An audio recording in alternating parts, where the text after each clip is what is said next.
yo creo, ¿ah? Y la sesión va a ser grabada, así que quienes no puedan verla completa, igualmente la van a poder buscar después en nuestro canal de YouTube del Instituto de Asuntos Públicos de la Universidad de Chile. Y profesor Francisco tiene la palabra, yo me callo.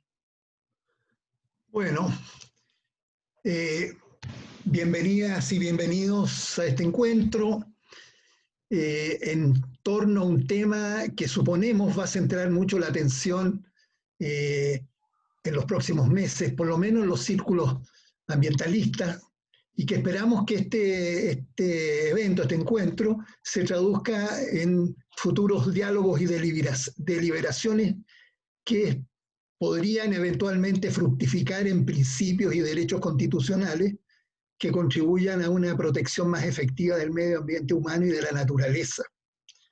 Yo soy Francisco Bersovich, del Centro de Análisis de Políticas Públicas, del INAP, coordinador del área de medio ambiente, y me va a corresponder, como ya lo adelantó Mariana, moderar este evento con el apoyo de Mariana Ardiles, que es encargada de comunicaciones del INAP, y también nos ayudará César Morales, que es investigador y colaborador del CAP. Como ya lo adelantó Mariana, los micrófonos van a permanecer silenciados durante todo el evento, pero se podrán realizar preguntas y comentarios en el chat, ¿no? Los que luego serán sometidos los expositores agrupándolos según tópicos. Vamos a iniciar el encuentro respondiendo a la cuestión del por qué es necesaria una dimensión ambiental en el texto de la futura nueva Constitución. La exposición va a estar a cargo del profesor Niccolò Grigo, muy conocido por la mayoría, me imagino, Premio Nacional de Medio Ambiente, director del Centro de Análisis de Políticas Públicas del Instituto del INAP.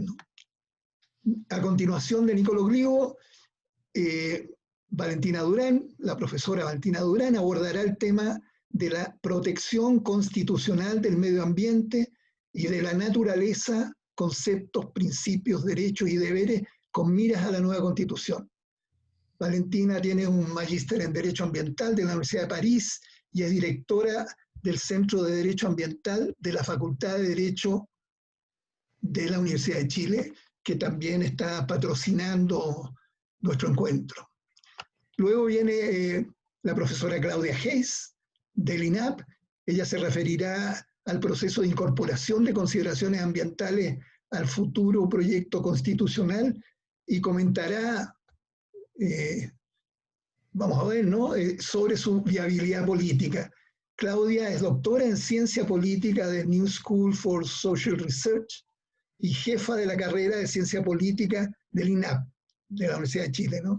Fue presidente de la Asociación Chilena de Ciencia Política e integró la Comisión Técnica para el Proceso Constituyente del año pasado, el 2019. Luego, prácticamente en representación del auditorio, Sara Larraín, quien ya nos está acompañando aquí, gentilmente accedió a incorporar unos comentarios al conversatorio después de las exposiciones de Valentina y Claudia y desde luego de Niccolò. Sara es una destacada líder del movimiento ambientalista de Chile y no es necesario presentarla mayormente. Al final, los expositores responderán a algunas de las inquietudes expresadas a través del chat y agrupadas por los moderadores del conversatorio. Entonces, sin más, dejamos a Niccolò Grigo, para que aborde el tema del por qué necesitamos que lo ambiental esté firmemente afincado en la nueva Constitución. Muchas gracias, Pancho, y le doy la bienvenida a este numeroso público. Hay prácticamente casi 100 inscritos en este conversatorio. Yo creo que nadie discute la necesidad de que el tema ambiental esté incorporado a la nueva Constitución. Pero lo que tenemos que plantear es que estamos inmersos en un problema de aristas muy preocupantes y dramáticas, ¿no? Yo no quiero profundizar en la situación, sino que me voy a remitir al libro que publicamos en la CEPAL. 21 personas de varios países de América Latina, la CEPAL lo llamó Pensadores Fundacionales, que se llama La tragedia ambiental de América Latina y del Caribe, y que profundiza en la crisis que estamos inmersos. Yo creo que ese libro relata la gravedad de la situación en América Latina y obviamente en nuestro país. Yo creo que una pregunta básica que nos tenemos que hacer en este momento es que si propiciamos en la nueva Constitución continuar con la tradición del constitucionalismo liberal, donde el derecho a propiedad está por sobre el bien común, ¿ah? O alternativamente modificamos en forma profunda nuestros enfoques, ¿no? Tendiendo a una forma jurídica que permita la expresión de otra modalidad de desarrollo diferente, que jerarquice el bien común en el contexto de una armónica relación de la sociedad con la naturaleza.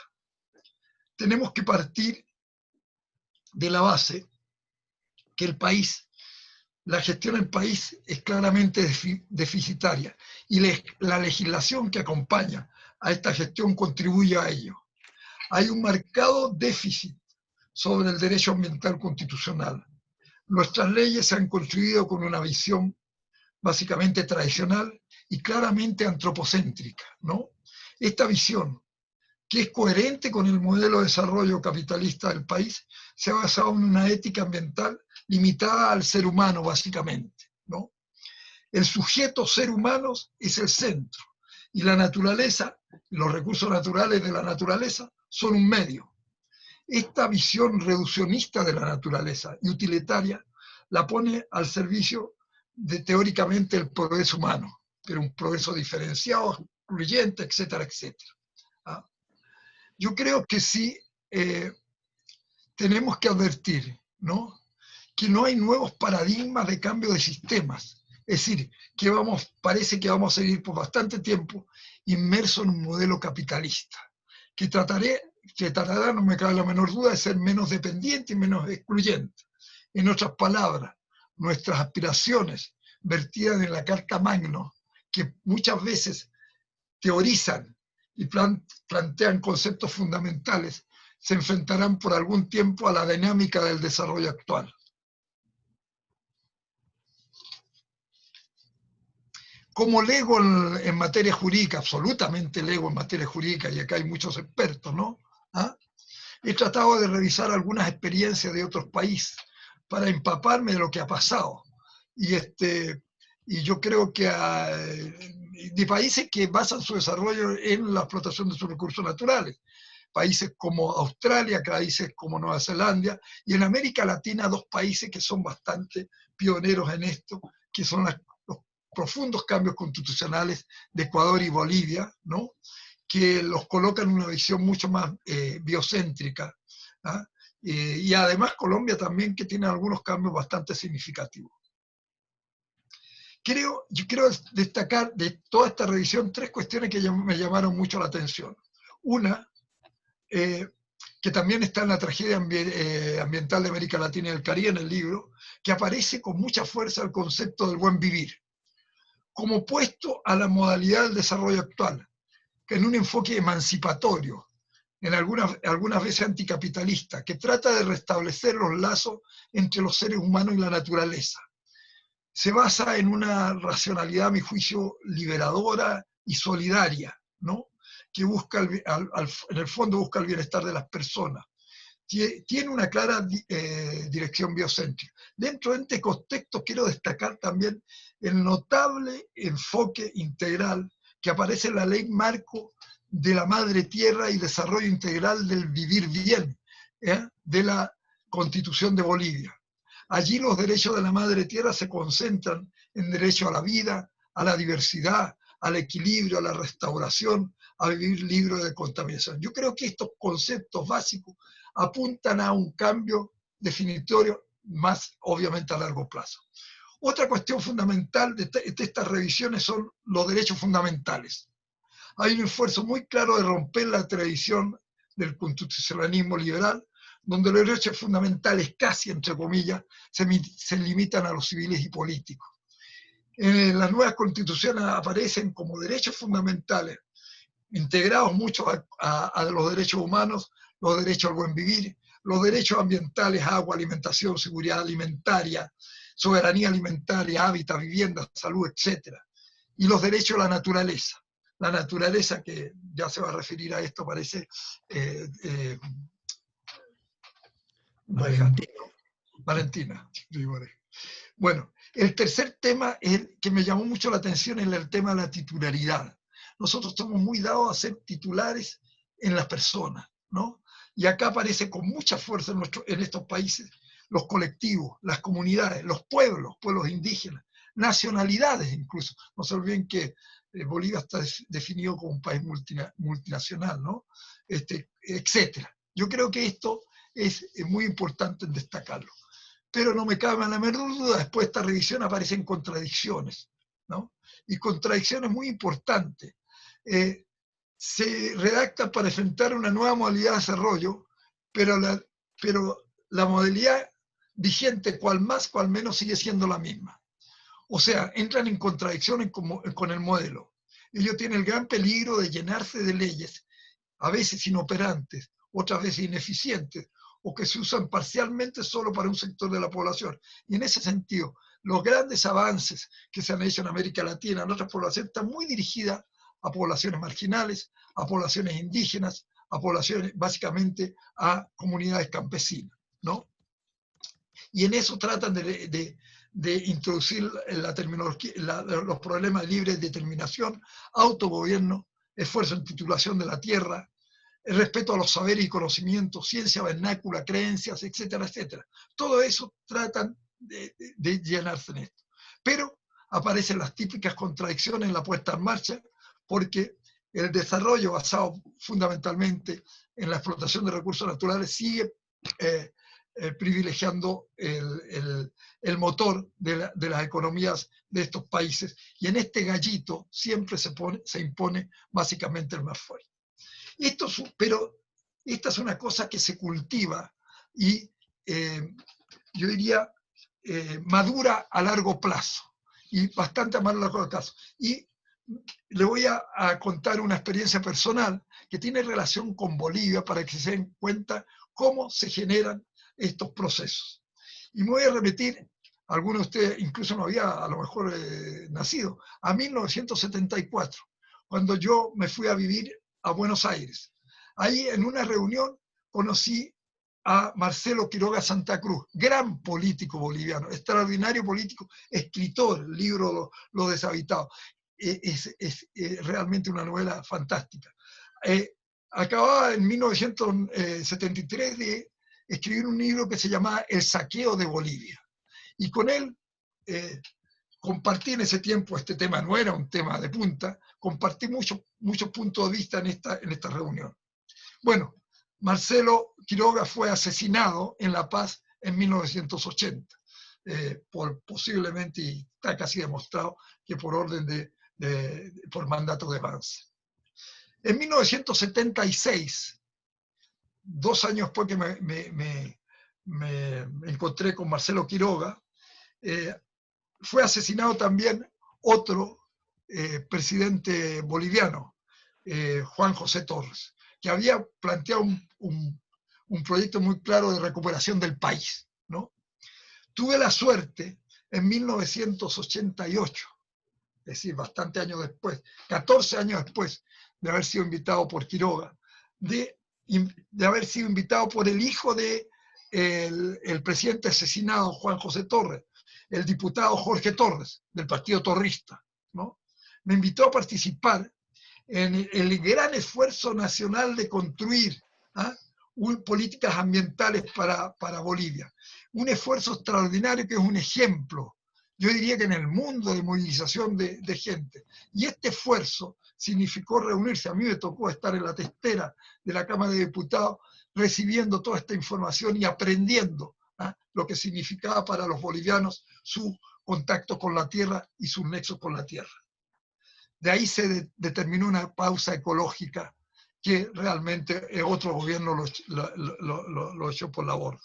Bueno, tuvieron que pasar tantos años para que en el 2006 entonces se produzca ya la recuperación de algunos recursos básicos como el petróleo. Es decir, estos son procesos que maduran, pero muy, muy a largo plazo. Estamos hablando de 1964, ¿ah? Y en este momento estamos del 64 hasta 2006. Es decir, estamos hablando de más de 30 años. Ahora, con respecto al país, ¿qué es lo que tenemos que hacer?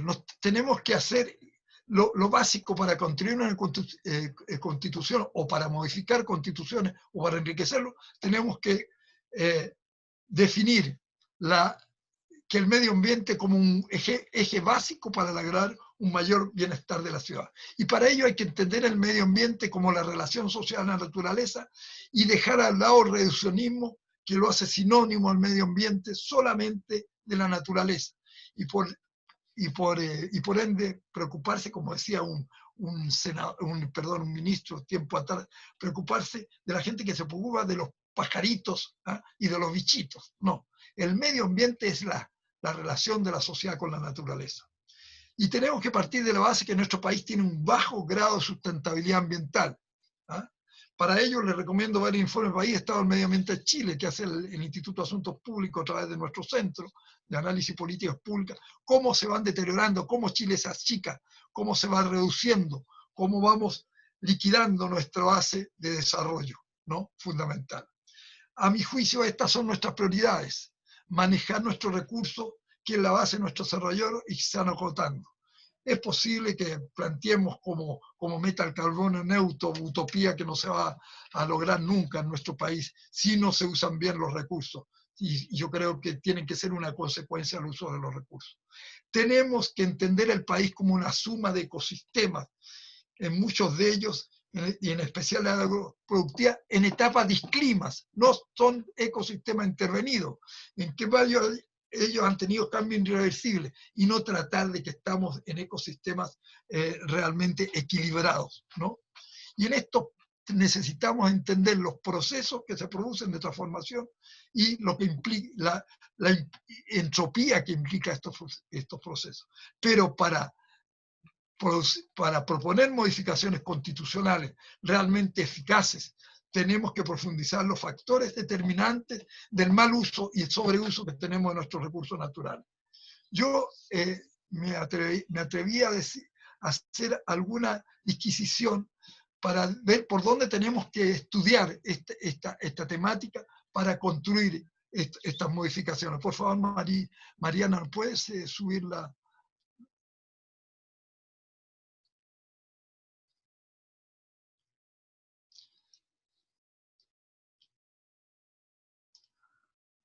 Ahí se ve, ¿verdad? Parece que sí, ¿no? Sí. Para cada macrorregión. Sí, hay una cuestión más arriba que, bueno, no importa, no tiene importancia. Para cada macro, sí, pon para cada macrorregión para abajo. Tenemos que hacer tipologías territoriales, ¿no? Ecosistemas prístinos, ecosistemas de bosque, agrosistemas, de secano, ecosistemas praderas naturales urbanas, pero a su vez estudiar cuáles son los actores sociales y productivos predominantes que están condicionando la racionalidad, ¿no? Por ejemplo, en los ecosistemas prístinos, el actor social predominante es el Estado y su racionalidad era la protección y la artificialización es cero. Ya. Tomando, por ejemplo, un agrosistema de riego, el actor tipo es el productor, la empresa capitalista, su racionalidad es capitalista y la artificialización es muy alta, de 1 a 7 es 5 a 6, ¿no? Y así sucesivamente. Podemos construir entonces un territorio, ¿ah? Una suma de ecosistemas y que además interactúan entre ellos. Pero no solo dejarlos ahí, sino sencillamente no analizar las ciudades, ¿ah? Los centros urbanos, los urbosistemas como una caja negra, porque ahí se producen problemas ambientales que a mi juicio son fundamentales. Dado el poco tiempo, quisiera terminar en los temas fundamentales que tienen que incluirse en una nueva, a mi juicio, a corto plazo y que van a madurar a corto plazo, que tienen que incluirse en una nueva constitución. Es decir, fuera de estudiar en profundidad, no creo que podamos construir algo sin estudiar cómo nos comportamos, cómo somos, cómo nos relacionamos, cómo usamos nuestros recursos. Creo que es una cuestión básica y fundamental. Fundamental.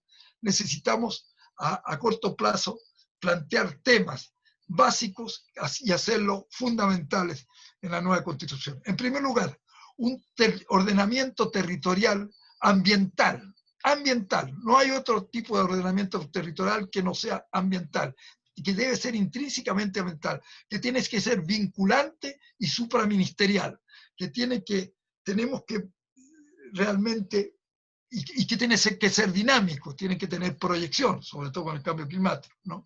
Identificar áreas, usos, tendencias y categorizar el territorio nacional, en primer lugar. En segundo lugar, derechos a la participación ciudadana, vinculantes, temática obligada, organización territorial, canales oficiales, es decir, ejercer la democracia ambiental a través de estos derechos. En tercer lugar, la importancia de la jerarquización de los tratados internacionales. Este país está lleno de tratados. Hemos firmado tratados que no se aceptan, que no se respetan. Tenemos que constitucionalmente tener tratados que se respeten en nuestro país. Estamos llenos realmente de tratados inoperantes, incluso que hasta me ha tocado ver que incluso gente que trabaja en organismos públicos de medio ambiente ni los conoce, para que se den cuenta al extremo que se ha llegado. Bueno. En cuarto lugar, derechos a información documentada. Hemos visto, y toda la gente que está en la lucha constante con el medio ambiente, contra una termoeléctrica, contra áreas de sacrificio, etcétera, etcétera, contra grandes minas, atajo abierto, que falta información documentada, y se escabulle esa información. En quinto lugar, derecho a constituir derechos fundamentales, a los ambientales como derechos fundamentales, ¿no? Derechos al agua, al suelo, a la biodiversidad, a la seguridad alimentaria, etcétera, etcétera. Y en sexto lugar, creo que necesitamos incluir en la Constitución cambios institucionales de fondo, sobre todo en las leyes, en la ley base del medio ambiente, etcétera, etcétera. Estos desafíos son inmediatos. Estos desafíos son para ponerlos en práctica posiblemente 3 o 4 años más. Hay otros que son más a largo plazo, mucho más a largo plazo. Ahora bien, yo quiero terminar diciendo que no se puede pensar en que vamos a lograr estos desafíos sin tener una visión, una perspectiva global de los cambios políticos que necesariamente van a tener que venir al país. No podemos seguir llenos de leyes inoperantes que no se aplican, ¿no? Llenos de leyes que no dicen absolutamente nada. O no podemos hacer leyes para después no dar los recursos de fiscalización, etcétera, para analizar la temática ambiental. Creo que esos son los aspectos que a mi juicio fundamentales deberíamos discutir a futuro para meternos en la nueva Constitución. Muchas gracias. Gracias, Nicolo. Y vamos a darle inmediatamente la palabra a Valentina para que haga su exposición. Muchas gracias. Muy bien. Muchas gracias, Francisco Versovich. Estoy muy agradecida de esta invitación. Le agradezco también a Nicolo y a todo el equipo del INAP. Es un gusto poder participar y discutir sobre estos temas con todos ustedes y con tan distinguidos panelistas e invitados que veo que están llegando. Voy a compartir pantalla. Les pido que me corten porque ya a esta altura llevamos un buen tiempo hablando de esto y uno se entusiasma, entonces me advierte por favor, Pancho, cuando ya me vayan quedando 5 minutos. Bueno, Okay. Bueno, lo que quiero hablar hoy del medio ambiente de la Constitución actual, los temas que debiéramos considerar en una nueva Constitución, los principios, los deberes del Estado o mandato de protección, los deberes de las personas, los derechos de las personas y también eventualmente de la naturaleza, que como voy a decir más adelante es una discusión que me parece que hay que dar, Y dentro de los derechos hacer mención a algo muy importante a mi juicio, que son los derechos de acceso, que están dentro del concepto del principio 10 o el concepto de justicia ambiental. Y quiero agradecer en este momento a mis colegas Antonio Pulgar, Isaías Ursúa y Anneli Uriarte, con quienes hemos ido construyendo, ¿no es cierto? Todos nos vamos prestando conceptos, pero parte importante de estas reflexiones provienen de un ciclo de talleres sobre medio ambiente y constitución que estuvimos dando en el último verano hasta que se pudo, que nos llevó a distintas comunas y nos llevó también a la región de los lagos hasta que ya no se pudo seguir viajando. Bueno, los contenidos en términos generales, ¿qué tiene una constitución? Tiene un preámbulo, una exposición de motivos, tiene una parte dogmática, donde se habla del Estado, cuáles son los principios básicos, como por ejemplo que es un régimen democrático, el respeto a los derechos fundamentales, ahí están los listados de derechos, una parte orgánica, cómo se organiza el Estado, cuáles son los poderes, etcétera, y tiene partes, por supuesto, como procedimiento de reforma, cómo se reforma a sí mismo la Constitución y normas transitorias. La idea de una Constitución es que pueda dar estabilidad y seguridad de que sus reglas y sus principios van a mantenerse durante varias décadas a lo menos, ¿no es cierto? Entonces, y adelantándome desde ya, a mí me parece que la consideración del medio ambiente tiene que estar tanto en el preámbulo como en la parte dogmática y en la parte orgánica. No se puede limitar solamente a lo que tenemos hoy que vamos a ver. Entonces, si tenemos hoy la oportunidad de ejercer este poder constituyente en el marco de este acuerdo y teniendo en cuenta el quórum, ¿no es cierto?, me parece que dada la crisis ecológica y la crisis climática, que, bueno, Nicolo ha adelantado y él nos viene contando la mala nueva, ¿no?, del estado del medio ambiente en Chile a través de que con este gran trabajo que hace el INAP y cómo podemos ver que las presiones sobre el ambiente siguen siendo muy fuertes y todos los esfuerzos que se hacen insuficientes, estamos ante una crisis y ese es el punto de partida. O sea, por si alguien no está notificado, estamos ante una crisis sin precedente, tanto ecológica como climática. Entonces, en ese contexto, cuando hablamos de desarrollo sostenible, cuando hablamos de medio ambiente, si la Constitución es un ejercicio para imaginar los próximos 50 años, ¿no?, por lo menos, no puede estar fuera de esa hoja en blanco la responsabilidad de ver qué hacemos con esta crisis climática, con esta crisis ambiental que amenaza tan gravemente a las generaciones futuras y la vida del ser humano en el planeta, porque el planeta ya sabemos que va a seguir existiendo. Entonces, muy brevemente, ¿qué tiene la Constitución del 80? En las garantías, está en el artículo 19, ¿no es cierto? Hay toda una enumeración de garantías constitucionales que la Constitución le asegura a todas las personas, y está el 19 número 8, que es el derecho a un medio ambiente libre de contaminación. Y se establece aquí un derecho junto con un deber. El deber correlativo del Estado de velar para que este derecho no sea afectado y tutelar la preservación de la naturaleza. Y adicionalmente, la Constitución establece que la ley puede establecer restricciones al ejercicio de otros derechos o libertades para proteger el medio ambiente. Pero ojo que es la ley. Entonces aquí hay una cláusula también de limitación de derechos. Por otra parte, en relación con la propiedad de los componentes ambientales, llamados también recursos naturales, que no son sino componentes del medio ambiente, el Estado le asegura a las personas la libertad para adquirir el dominio de los bienes, excepto aquellos que la naturaleza ha hecho comunes a todos los hombres o que deben pertenecer a la nación toda, dice así la Constitución.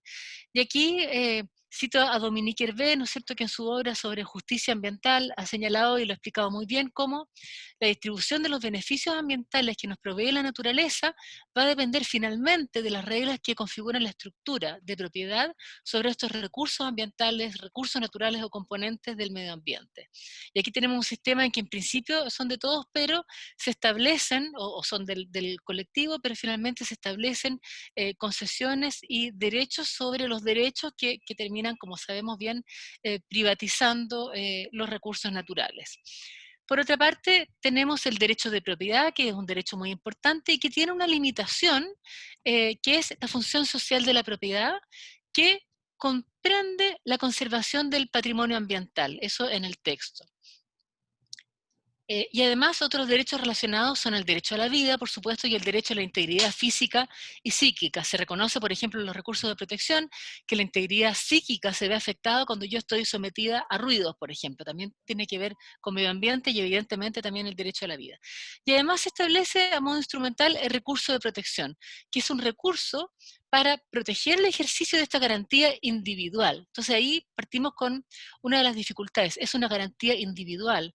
Entonces, cuando uno alega un recurso de protección, estos ministros que están acá, que son los ministros de la tercera sala, le preguntan al abogado, ¿usted en representación de quién viene? Porque tiene que ir el abogado en representación de personas determinadas, o el abogado o la abogada, por supuesto. Tiene que ir en representación de personas determinadas porque estamos hablando de garantías individuales. Y bueno, este recurso de protección, que tuvo ciertas limitaciones, sigue teniendo limitaciones en comparación con otros derechos, pero algo importante es que procede no solo en contra de actos, sino también en contra de omisiones, y eso desde la reforma de la Constitución del 2005, también respecto de omisiones cuando hablamos de medio ambiente. Y además la Constitución del 80 establece como limitación a la soberanía el respeto a los derechos esenciales que emanan de la naturaleza humana, y eso también es algo importante con la alusión a los tratados internacionales que reconocen esos derechos humanos. Entonces, mi opinión es que todos estos fueron pasos que incluso en una Constitución nacida en dictadura permitieron avance. No podemos negar que esta Constitución, este 19 número 8, permitió ciertos avances y dio ciertas herramientas, permitió que se desarrollara una institucionalidad ambiental y dio herramientas a las Cortes para acoger estos recursos de protección amparando esta garantía constitucional. Pero hoy, por supuesto, luego de casi 40 años nos encontramos frente a desafíos, a 40 años ya, como la crisis climática, las extinciones masivas, etc., y una ciudadanía que entiende que cada vez más que la protección al medio ambiente es una condición indispensable para el desarrollo, y claramente esta Constitución se nos quedó corta. Ahora, dentro de los temas a considerar en esta discusión de aquí en adelante, podemos establecer que está el tema de los deberes de las personas, los principios, las garantías fundamentales, la consideración de qué es el medio ambiente, cómo va a ser el régimen de los componentes ambientales o recursos naturales y los mandatos de protección o deber del Estado. Y les quiero ir mostrando opiniones mezcladas con lo que se establece en otras constituciones, para que veamos también algo de derecho comparado.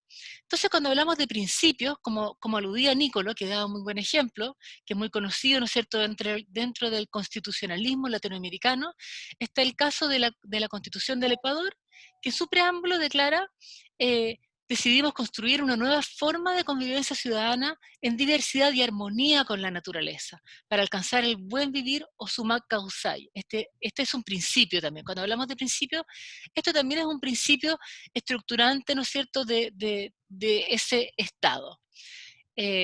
Otros principios posibles de incluir en la Constitución, más allá de estos principios generales que tienen que ver con la relación con la naturaleza como fundamento de la vida, que es muy importante, otros hablan también de la calidad de vida, del bienestar, sería la justicia ambiental, como el problema de la desigual repartición entre las cargas y los beneficios ambientales. También podemos hablar en una nueva Constitución del concepto de justicia climática o de transición justa, ¿no?, que tiene que ver con la acción climática que también considere los aspectos sociales. Y también ciertos principios del derecho ambiental, como el principio, que para mí es muy importante, el principio de no regresión, la progresividad y no regresión. Esto es muy importante en momentos de crisis, en momentos de recuperación de una pandemia, porque conocemos y sabemos que en América Latina y que en la mayoría de los países, cada vez que hay problemas y dificultades económicas, viene la tentación de relajar los estándares ambientales. Por eso que a mí me parece tan importante la no regresión. Por supuesto, el principio preventivo, el principio precautorio, que es tan importante en materia ambiental. Eso por dar así, ¿no?, una pincelada de cuáles podrían ser los principios. Luego, en relación con el deber del Estado... Valentín, me va quedando poco. Ya, deber del Estado o mandatos de protección. Muchas constituciones establecen el deber del Estado de protección del medio ambiente, del paisaje, del patrimonio artístico e histórico de la nación, como el caso de la Constitución italiana, la Constitución alemana, que me gusta mucho, como dice, el Estado protege, teniendo en cuenta la responsabilidad por las generaciones futuras, los fundamentos naturales de la vida. Mandatos de protección. Entonces, ¿qué debe proteger el Estado? A mí me parece que debe proteger los fundamentos naturales de la vida y este legado vital para las futuras generaciones. Ahí está mi tercera guagua cuando estaba recién nacida. Y Liliana Galdame nos dice, la protección, la restauración y conservación de la naturaleza como elementos importantes que debieran estar ampliando este deber que hoy día tiene el Estado, que claramente es insuficiente. Otro tema, los deberes de las personas. A mí me parece importante que establezcamos deberes de las personas y suena como muy de sentido común. Y dentro de estos deberes de las personas, ¿por qué no un deber de proteger los recursos culturales y naturales del país y proteger el medio ambiente sano, como es el caso de Colombia? La Constitución de Francia también establece que las personas tienen el deber de tomar parte en la preservación y mejoramiento del medio ambiente. Esto es algo que en los talleres que hicimos surgió en todas las veces como algo de sentido común. A las personas les parece muy razonable que se deba respetar el medio ambiente, que se debe proteger el medio ambiente, e incluso si el Estado me permite, y esto lo decían personas que trabajaban en la industria del salmón, si el Estado me permite utilizar una fracción de mar, utilizar una fracción de tierra, devolver ese espacio igual o mejor que como yo lo encontré. Luego está el tema de los derechos, y me voy apurando, Pancho. La formulación que hoy día ya va pareciendo más razonable es hablar del derecho a un medio ambiente sano, ecológicamente equilibrado. Esa es la forma como internacionalmente se habla de este derecho, que ya se entiende que es un derecho humano. Otros agregan, como Ecuador, el derecho al disfrute pleno de la ciudad y de sus espacios públicos, el derecho a la ciudad, que me parece que es algo bonito también, que tiene que ver con el ejercicio de la ciudadanía. Argentina también habla de un derecho a un medio ambiente sano, equilibrado y apto para el desarrollo humano, etc. Y que las actividades productivas respeten, ¿no es cierto?, las expectativas y las necesidades de las generaciones futuras. México hace algo parecido. Y en este marco estamos hablando de derechos de las personas, pero a mí me parece que es momento de plantear la discusión, y también es algo que surge desde el sentido común. Muchas personas lo dicen en talleres, personas que no tienen formación jurídica, que a lo mejor no saben que en Bolivia y que en Ecuador sí se habla. Me parece que este es un buen momento para plantearse si es que vamos a superar este paradigma antropocéntrico y si vamos a hablar de derechos de la naturaleza. Existe la idea, lo plantea Ramiro Ávila, muy interesante, tratadista ecuatoriano, de que no puede haber derechos humanos sin derechos de la naturaleza. Esto me parece que es algo que sí merece ser tratado, y que por supuesto que es polémico y no es fácil, porque la naturaleza no va a poder llegar a un tribunal, ¿no es cierto? Los derechos de acceso también son muy importantes: derecho de acceso a la información, la participación y la justicia de asuntos ambientales. Lo decía también Nicolò, así que no me voy a extender mucho en eso. Todo esto está bajo el concepto de democracia ambiental y son derechos humanos, y que son a la vez catalizadores de otros derechos. No es posible, ¿no es cierto?, si no tenemos la posibilidad de participar y si no tenemos una información adecuada, no vamos a poder participar, y esto es un fundamento esencial de la democracia. Están reconocidos en el Acuerdo de Escazú, que Chile no ha querido firmar durante este gobierno, pero yo tengo la esperanza de que después lo firme. Hemos tenido muchos avances en el Acuerdo de Escazú, pero todavía, en los derechos de acceso, perdón, pero todavía tenemos muchas brechas en el ejercicio pleno de estos derechos. Lo ha dicho la OCDE, lo ha dicho la Corte Suprema, cuando falla, por ejemplo, el caso de las intoxicaciones masivas en Quintero Puchuncaví, y son varias las constituciones que lo reconocen. Y aquí les voy a dejar estas diapositivas si ustedes lo quieren también. También en Ecuador, las constituciones que les estaba mostrando acá establecen de distintas formas garantías y van derribando algunas barreras al adecuado y completo ejercicio de estos derechos de acceso a la información, la participación y la justicia ambiental. En Colombia se establece también de manera muy importante entre las garantías constitucionales. Francia, con las modificaciones del año 2004, también reconoce estos derechos de acceso. Uruguay también, y especialmente hablando de agua, porque no hemos hablado aquí de agua, hablando de agua, establece la importancia de la participación en la gestión de los recursos hídricos. Y a mí me parece que es muy importante entonces reconocer este principio 10 en la nueva Constitución. Y estoy terminando. Aquí hay algunas temáticas transversales que surgieron de nuestros talleres. Esto es algo que pronto esperamos publicar, los resultados de estos talleres. Lo que ustedes ven aquí surgió transversalmente en las 11 sesiones que tuvimos, y cuestiones muy importantes que surgieron desde el sentido común. ¿Por qué no tener, profesora, un estado de excepción constitucional? relacionado con el medio ambiente. Cuando hay una emergencia, a las personas les resulta natural pensar en una emergencia, una especie de declaración de emergencia ambiental o emergencia climática. La posibilidad que les conté de tener concesiones regenerativas. También las consideraciones de género en la Constitución son relacionadas. Por último, hay varias iniciativas muy importantes. La sociedad civil por la acción climática tiene ya una propuesta, FIMA tiene propuestas importantes, hay una red de constitucionalismo ecológico en la que yo estoy participando también, y de ahí están surgiendo propuestas, y este lunes se lanzó una iniciativa en la que yo también estoy participando, que se llama Recicla la Política, con un decálogo para el constituyente verde que pretende establecer un sello, y aquí están varios de los temas que hemos hablado, incluido también el establecimiento de un Estado plurinacional, como ciertos mínimos que proponemos, ¿no es cierto?, que los constituyentes que estén convencidos de la necesidad de una constitución ecológica o verde, o como queramos llamar, adhieran a ellos, y se establece entonces la idea de ir dando un sello a los constituyentes que quieren establecer estos compromisos. Esto como alguna de las varias iniciativas, y por eso que yo les agradezco tanto esta invitación, porque creo que es muy importante que desde los distintos saberes, profesiones y ciencias, ¿no?, y sensibilidades, estemos discutiendo de cómo una constitución va a considerar el medio ambiente y va a proteger la naturaleza. Muchas gracias, Francisco. Gracias a ti, Valentina, muy interesante tu presentación. Y para ganarle al tiempo, invito a Claudia Hayes que nos haga su presentación.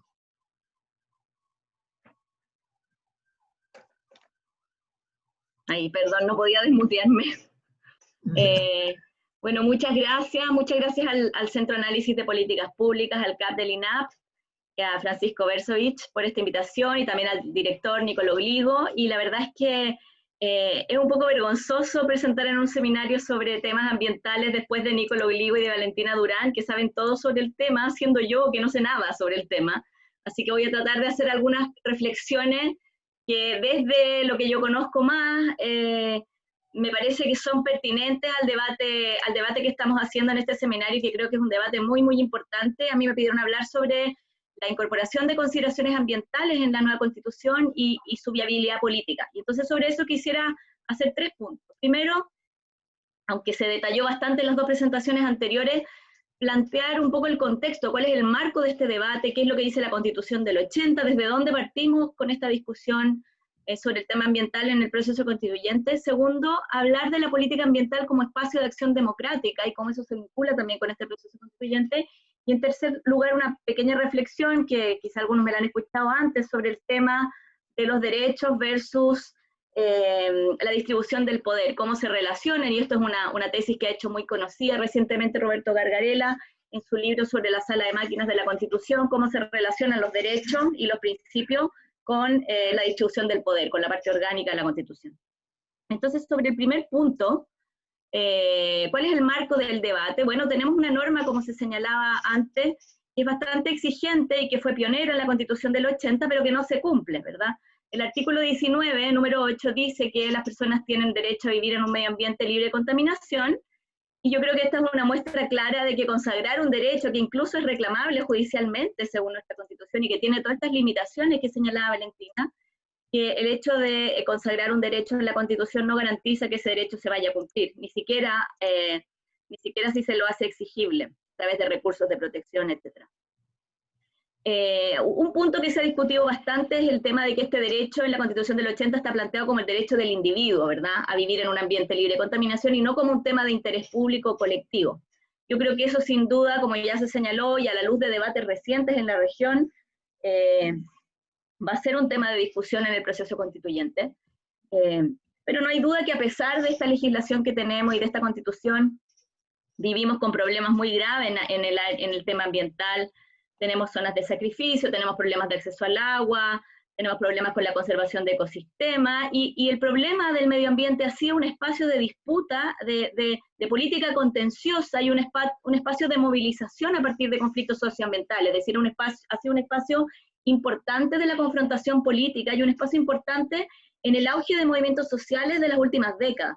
Chile, desde el año 2005, desde mediados de los 2000, inició un ciclo de acción colectiva contenciosa importante en distintos temas, en la AFP, en la educación, pero el tema ambiental ha sido clave en ese ciclo contencioso, y ha sido efectivo en muchos aspectos en frenar proyectos, por ejemplo, de hidroeléctricas, otros proyectos de inversiones energéticas, etcétera. Y entonces es parte de la discusión política y de esta especie de transferencia de la política institucional a través de las elecciones a la política de la movilización social. Yo creo que en ese sentido el problema del medio ambiente y el tema ambiental en general, al igual que la demanda por mayor protección social, por estado de bienestar y por derechos sociales entendidos como derechos y no solamente como libertad de elegir entre, por ejemplo, salud pública y privada, educación pública y privada, son un tema central del estallido y de la demanda por nueva constitución. O sea, esta demanda de cambio de modelo, de un nuevo pacto social, involucra un cambio en la relación pública-privada, que tiene que ver con el texto de la Constitución, pero también con las interpretaciones que se le han dado a ese texto. O sea, el Estado subsidiario, siempre se recalca que no en ninguna parte dice Estado subsidiario en la Constitución, sin embargo vivimos claramente en un Estado subsidiario consagrado por este modelo neoliberal que protege la Constitución, por un derecho de propiedad y de libre emprendimiento que está reforzado, que prima siempre en las consideraciones, sobre todo cuando se trata de temas de constitucionalidad, sobre consideraciones de bien común, cuando estos dos aspectos entran en conflicto. Cuando la propiedad y la libertad de empresa entran en conflicto con el bien común, el sistema ha interpretado la Constitución como protegiendo más esos derechos y esas libertades, esos derechos de propiedad y esas libertades que el bien común. Y eso ha significado la prioridad del desarrollo de la actividad económica sobre la protección del medio ambiente, cuando ha habido conflicto entre estos dos bienes, digamos, que la Constitución debería buscar proteger. Y entonces vemos hoy día que la libertad económica tiene como límite la moral, el orden público y la seguridad nacional, pero no limita realmente, no se limita la libertad económica por consideraciones de medio ambiente. Y yo creo que en ese sentido el debate constitucional va a abordar una mayor injerencia del Estado y una primacía del interés común sobre el interés individual en temas que tengan que ver con el medio ambiente. Quería leer un breve párrafo de Dominique Hervé y Yanni López en este libro que se llama La hoja en blanco. López y Hervé escriben un capítulo sobre justamente el tema ambiental en la Constitución y dicen: nuestro país ha basado su modelo de desarrollo en una economía que depende fuertemente de la extracción de los recursos naturales existentes, principalmente mineros, forestales y marinos. A pesar del fortalecimiento de la institucionalidad ambiental en los últimos años y del aumento del gasto público y privado en este ámbito durante las últimas 3 décadas, el país no ha logrado construir un sistema sólido de protección del medio ambiente. Esto se debe, y esto es lo que quería destacar, esto se debe en parte a una desregulación ambiental general que se trata de resolver caso a caso para cada proyecto de inversión sin una visión de los impactos sinérgicos en el territorio, lo que además se efectúa mediante un sistema de evaluación ambiental engorroso para los inversionistas y desacreditado por parte de la comunidad, dada su incapacidad de satisfacer las demandas expresadas en los procesos de participación ciudadana ante la discusión de proyectos complejos. O sea, hay una falta de capacidad de regular los problemas ambientales de acuerdo con lo que la propia Constitución establece que debiera ser un objetivo, ¿verdad? Y las propias normas ambientales. Hay un sistema que es engorroso, donde no aparece el medio ambiente como un espacio realmente de acción democrática, ¿no? Sino como un espacio de primacía de ciertos intereses particulares sobre el bien general. Y esto me lleva a mi segundo punto, que era el medio ambiente como espacio de acción democrática. Yo creo que la disputa ambiental genera tanta identificación ciudadana y ha sido tan importante en la movilización social porque es un ámbito esencial donde se ve que los beneficios del desarrollo económico se distribuyen de manera muy inequitativa. Al igual que el problema de los derechos sociales, la desigualdad en torno a los problemas ambientales tiene que ver con esta idea de que el sistema beneficia a unos en perjuicio de otros. Está diseñado por unos, para unos, y no por el bien común, ¿no? Y eso sin duda afecta la legitimidad, no solamente de las formas institucionales de la política y de los partidos y del Congreso, afecta la legitimidad de la propia democracia. Hace pensar que no estamos realmente en un sistema donde hay una identidad entre gobernantes y gobernados, o una comunidad de intereses entre quienes toman las decisiones y quienes se ven afectados por esas decisiones. Y por eso creo que hay una cierta afinidad entre los problemas ambientales y los problemas de los derechos sociales que tienen que ver con esa desigualdad, ¿verdad? Se preguntaba en el título de mi presentación cuál es la viabilidad política de incorporar una visión más robusta de protección del medio ambiente en la Constitución, y yo creo que eso va a depender en gran medida de la apertura que tenga la Convención Constitucional y de la deliberación pública que haya sobre este tema. El tema del medio ambiente tiene una relevancia para la ciudadanía gigantesca. Fue el tema número 1 de los encuentros locales autoconvocados del proceso constituyente Bachelet. Fue la primera prioridad que pusieron las chilenas y chilenos, que fueron más de 200.000 personas que participaron en los ELA. Y es además un tema políticamente transversal.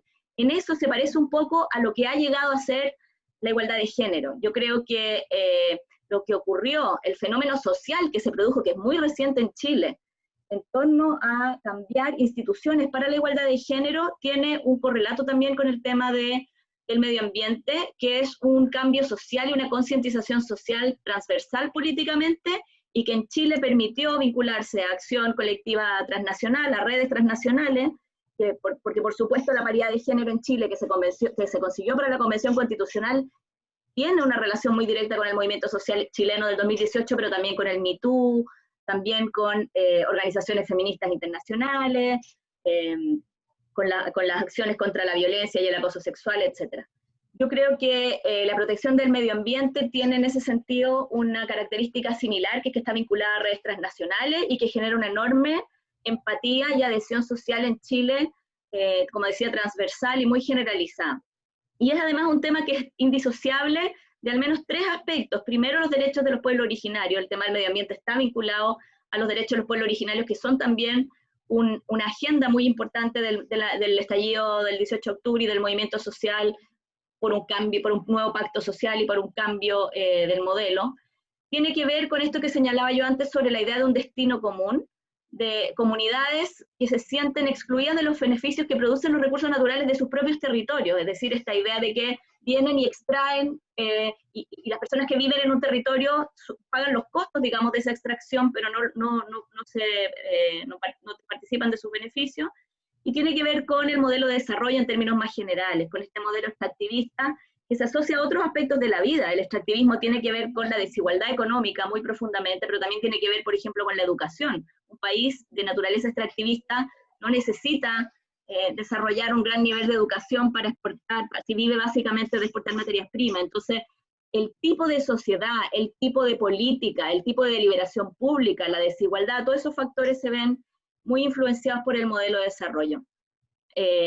Y nosotros, yo creo que esta demanda, como decía, por un nuevo pacto social, tiene que ver con también una demanda por un modelo de desarrollo distinto, que enfrente de manera mucho más agresiva la escasez hídrica, la contaminación ambiental, y todos los fenómenos de contaminación como expresión de la desigualdad, como es especialmente el caso de las zonas de sacrificio, ¿verdad?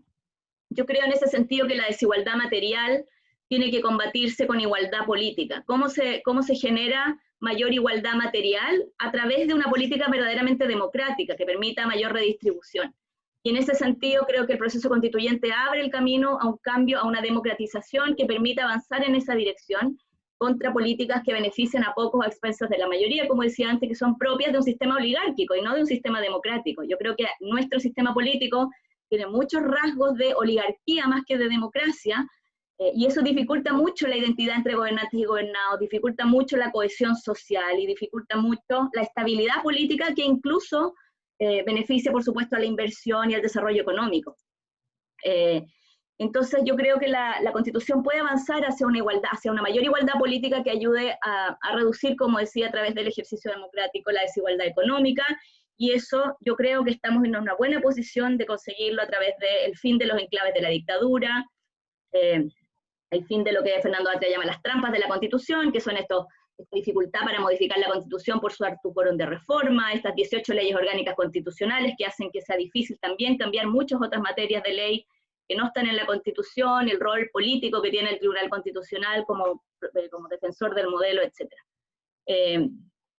Y eso podría permitirnos avanzar hacia una economía limpia, hacia una agenda que permita reducir las emisiones de carbono, proteger la salud, generar sustentabilidad en términos de desarrollo social, económico y medioambiental, que sean sustentables, y también acercar la política a la gente. O sea, yo creo que hay una relación entre esa economía limpia y este cambio del modelo de desarrollo económico hacia una economía y esa democratización, a mi juicio, incluye primero, mecanismos expresos de acción afirmativa en los la incorporación mucho más enérgica, digamos, de lo originario, de las personas con discapacidad en la representación política como actores políticos, y también la desconcentración del poder presidencial a través del fortalecimiento del Congreso, la descentralización y el fortalecimiento de los poderes territoriales, y también nuevas formas de participación y de deliberación colectiva.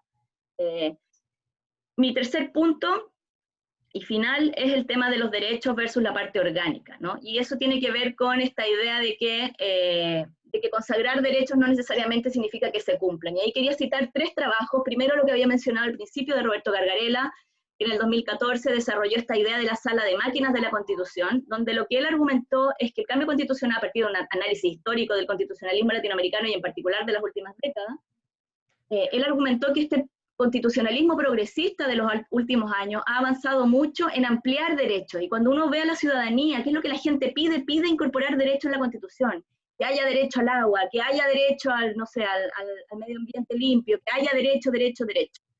Pero, en cambio, dice Gargarella, no se ha tocado en general la distribución del poder, y siguen siendo los sistemas latinoamericanos fuertemente presidencialistas, y ese esquema de cosas hace que la estructura del poder, es decir, la sección orgánica, que es lo que él llama la sala de máquinas, se vuelva en contra de los derechos en algunos casos, que es esta sección llamada dogmática, ¿verdad? Porque en el fondo se consagran derechos, pero no se modera el poder presidencial, por ejemplo, en el uso de estados de excepción, o en las prerrogativas legislativas, o en la posibilidad de perpetuarse en el cargo a través de ampliar la reelección, etc. En esa misma línea de que no basta con mirar los derechos, hay que mirar cómo está distribuido el poder, Rosalind Dixon, en un trabajo del 2018, señaló que los derechos constitucionales pueden ser usados como soborno. O sea que ella constata una tendencia mundial a ampliar las listas de los derechos constitucionales, y muchas veces la consecuencia de esta ampliación es preparar el camino para la consolidación de un partido dominante, un mandato presidencial que termina limitando la efectividad de esos mismos derechos. Y entonces Dixon advierte sobre el peligro de un soborno a la sociedad civil por parte de actores que a cambio de reconocer derechos logran ampliar estructuralmente su poder. Y ella pone como ejemplo los procesos constituyentes de Ecuador y Fiji, donde se produjo una ampliación de derechos combinada con una reducción de la competencia política, ¿no? Con una concentración de poder que redujo la capacidad de competir políticamente de distintos grupos. Y por último, el tercer argumento que quería citar, que me parece que apunta en la misma dirección, es un trabajo reciente de María Victoria Murillo, que está por publicar en castellano, no sé si ya salió un libro que se llama La Ley y la Trampa en América Latina, por Editorial Siglo XXI, que recoge un argumento que ella desarrolló en otro libro que ya salió con Daniel Brins y Steve Levitsky, donde ellos señalan que conceder derechos puede servir para encubrir el aumento del poder presidencial. Y entonces Murillo dice que el no cumplimiento es una vieja estrategia política, es decir, las reglas y las instituciones funcionan sobre sociedades con estados débiles y con grandes desigualdades económicas, étnicas y regionales, y entonces las élites saben que estas reglas e instituciones no van a funcionar como lo que dice el texto que debieran hacer. Entonces las élites aceptan que se garanticen derechos en el fondo porque saben que las instituciones no van a ser capaces de hacerlos cumplir. Y en ese sentido, en el tema ambiental, creo que es importante estar alerta, y creo que además nuestra institucionalidad ambiental vigente es un ejemplo de cómo las reglas pueden estar hechas para que parezca que estamos abordando los problemas, pero a sabiendas de que eso no va a limitar la capacidad de las inversiones o la capacidad de desarrollar proyectos que finalmente sí van a atentar contra el medio ambiente.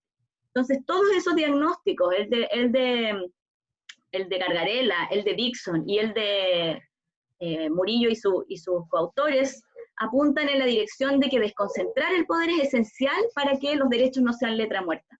Si queremos que el cambio institucional se oriente a garantizar derechos económicos, sociales, culturales y del medio ambiente, hay que buscar la redistribución no solamente en el campo económico, sino también en el campo político. Hay que desconcentrar el poder, y eso requiere, como decía antes, modificar el hiperpresidencialismo, y sobre todo ampliar la participación popular en la toma de decisiones colectivas.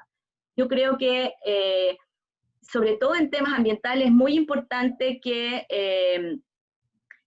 la participación de las comunidades, así como con el convenio 169, se va a tratar de ampliar espacios de deliberación local para la decisión política que tenga que ver con temas ambientales, darle más iniciativa a la ciudadanía para presentar reclamos o para presentar propuestas que tengan que ser consideradas por el Congreso, etcétera, y eso sí se puede considerar como nuevas formas de participación democrática a través del proceso constituyente.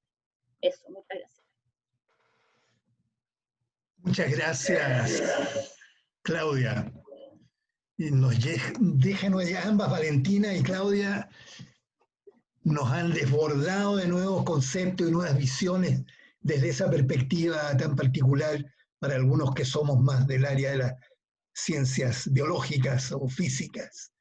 El programa original contemplaba estas dos intervenciones.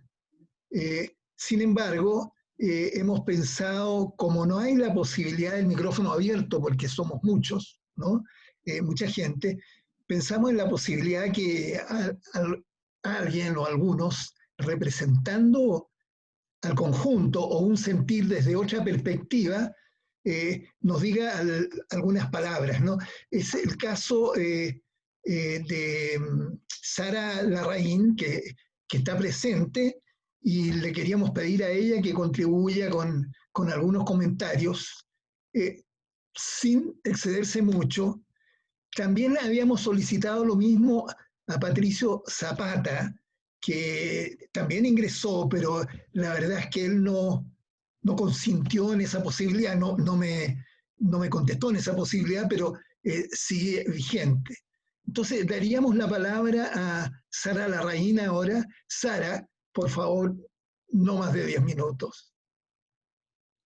Bueno, muy buenas tardes. Muchas gracias, Francisco. Quería saludar particularmente a Nicolo, a Valentina y a Claudia. Excelentes las presentaciones. Estamos como sociedad civil en un proceso bastante agitado de conversatorio justamente para definir en el marco del SCAC, pero también de la sociedad civil para la acción climática, pero también con organizaciones académicas y con organizaciones territoriales, estableciendo un poco cuáles son las miradas. Y la verdad, bueno, acá el diagnóstico está clarísimo. Y yo solamente quería como poner énfasis en 4 puntos que a mí me parece que son absolutamente fundamentales. El primero, que lo señaló tanto Nicola como Valentina, y también Claudia, pero en un término más secundario, que es el tema de cómo nosotros dejamos establecido, tanto en el preámbulo como en los principios, la definición, la conceptualización del medio ambiente y la naturaleza. Y acá yo creo que, si ustedes se fijan, la concepción de la Constitución del 80, de lo que es el territorio de la nación, de lo que es el medio ambiente, la verdad es que es un concepto súper atrasado. Prácticamente tiene una concepción un poco geopolítica, como de los mapas, de los límites. No es una concepción de mirada sistémica de la ecología, de la ciencia de fines del siglo XX o principios del siglo XXI, y yo creo que acá nosotros tenemos que poner la primera estaca de un avance en la conceptualización que nos permita dejar el espacio abierto para una nueva concepción, nuevos mecanismos, nuevas instituciones, nuevas institucionalidades, etc. Y ahí a mí me parece que claramente tiene que haber una definición de la nación, del territorio nacional, como el patrimonio territorial, el patrimonio ambiental de todos los chilenos, y ahí debiera haber una declaración doctrinaria en la parte que señalaba la Valentina, que en el fondo son los principios, que debiera estar muy clara que acá el principio de esta constitución que nos rige, de las reglas de convivencia en esta casa común, es la conservación. Y el resguardo es la conservación y el resguardo de la integridad de la naturaleza, de los ecosistemas, pero de las cuencas. Yo creo que podemos nombrar al menos naturaleza, ecosistemas, cuencas, para no dejar el tema del ciclo hídrico encima, pero también los servicios, las funciones y servicios ecosistémicos que ellos proveen a la sociedad. Porque porque tenemos que de una u otra forma cortar la conceptualización del medio ambiente y la naturaleza como mera materialidad, como recursos naturales disponibles para el desarrollo nacional o disponibles para la economía global. La apertura de Chile abre el territorio nacional para inversiones de cualquier parte. Y por lo tanto, nosotros tenemos que agregar este tema de conservación y resguardo, pero no solamente de la naturaleza, los ecosistemas, etcétera, sino que de sus funciones y de los servicios que proveen a la sociedad.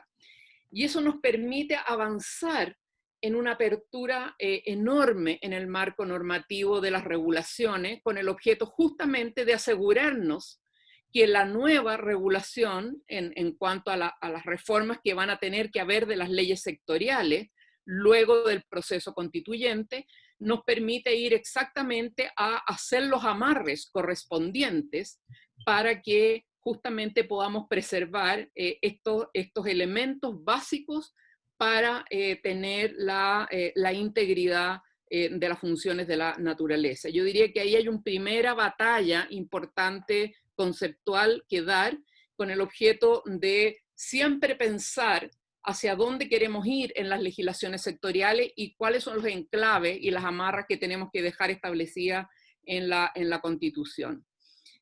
Un segundo elemento que yo creo que es súper claro tiene que ver con los deberes y los derechos. Claramente, el acceso a los bienes comunes es parte de un derecho fundamental,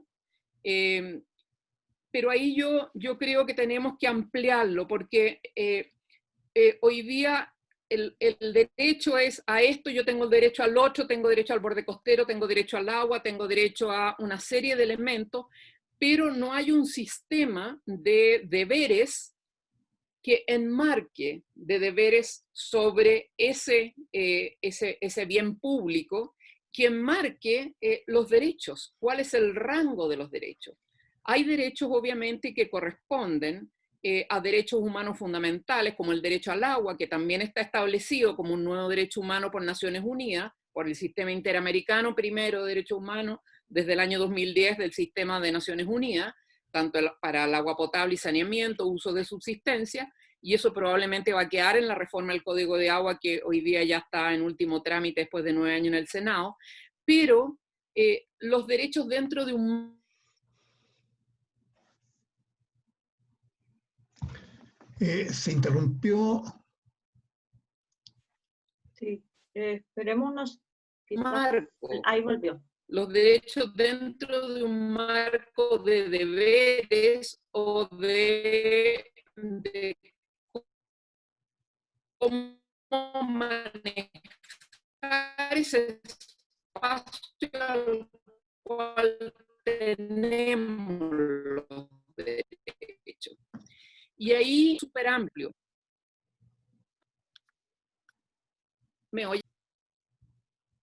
Sí, se interrumpió un segundo, pero ya volvió. Perfecto, perfecto. Entonces, acá yo creo que es tremendamente importante dentro de estos derechos de acceso a los bienes comunes, que es el patrimonio ambiental, claramente tenemos que enmarcarlo dentro de un marco de deberes, y ahí está lo que Claudia señalaba. No podemos distinguir los deberes y derechos de las formas orgánicas de la gobernanza sobre el patrimonio ambiental y los bienes públicos. Porque justamente son las formas de gobernanza sobre los bienes comunes, tanto si es que es propiedad pública o es un área que se privatizó la propiedad de una tierra, pero una tierra sujeta a una serie de obligaciones sobre el patrimonio ambiental. Entonces, yo creo que es en este marco de la gobernanza sobre los bienes comunes donde probablemente los dos temas más básicos que tenemos que establecer. Y ahí yo creo que el primer reconocimiento es justamente, y coincidimos 100% con lo manifestado por Claudia, es la relación justamente entre el poder y los derechos. Por lo tanto, acá el sistema orgánico, la gobernanza, tiene que tener un énfasis en el tema de los derechos, pero no como un fin en sí mismo, sino que con la forma de cómo una gobernanza adecuada va a asegurar esos derechos. Y en ese sentido yo coincido 100% en este tema de esta trampa de los derechos, pero que finalmente la gobernanza no es absolutamente incapaz de asegurar, de garantizar aquello. Y ya tenemos la lección del 19 número 8 con presencia de zonas de sacrificio, es la contradicción máxima que hoy día ocurre en Chile, y hoy día parte importante de la población, la mayoría de la población que vive en ciudades, todas están siendo afectadas en el 19 número 8, por lo tanto es una garantía que el Estado no garantiza el vivir en un medio ambiente libre de contaminación, el no cumplimiento es absolutamente claro. ¿Y por qué la gobernanza? Porque creemos que la única forma de llegar a posibilitar esta conservación y mantención o resguardo del patrimonio común o del territorio nacional, sus funciones y los servicios que proveen a la sociedad, tiene que ver con una forma de distribución del poder. Y acá claramente nosotros creemos que la gobernanza sobre los recursos naturales tiene que estar absolutamente descentralizada. Tiene que tener un tremendo componente de ordenamiento territorial claro y vinculante, como señalaba Nicolo, muy claramente. Creemos que tienen que haber una serie de metodologías, de mecanismos de decisión que hoy día están consagrados en una serie de regulaciones, iniciativa popular de ley, todo el tema del control de la gestión pública, la derogación de mandatos de cargos públicos, o sea, los plebiscitos vinculantes. O sea, yo creo que aquí hay una batería de formas, digamos, descentralizadas, pero que al mismo tiempo ponen a la sociedad en igualdad de condiciones en la toma de decisión, que es la única forma de poder verdaderamente llegar a una gestión socioambiental del territorio. Porque hoy día la toma de decisiones desde el Estado no garantiza el interés público. La toma de decisiones desde el Estado sobre el territorio nacional no garantiza la preservación del patrimonio ambiental. Cuando el Estado nacional entrega derechos de agua en una cuenca y sobreotorga derechos de agua de una cuenca, y está entregando derechos para un emprendimiento que contradice la vocación ambiental del territorio y los deseos de esa comunidad y de esa región de desarrollarse en un sentido de turismo o de usos no consultivos, y el Estado entrega un derecho minero o un derecho de agua para hidroelectricidad, o etcétera, etcétera, eso no puede volver a ocurrir. Esa imposición del Estado sobre cómo se usa el territorio es una administración imperial que hoy día está en el sistema presidencialista, que es contra las personas y el territorio, es contra la voluntad democrática de las personas, y esa es la base de los conflictos ambientales hoy día. Son conflictos no solamente ambientales, son conflictos territoriales. Tienen una noción mucho más amplia porque está en juego no solamente el recurso agua o el recurso bosque, sino que está en conflicto la opción de desarrollo que esa región quiere.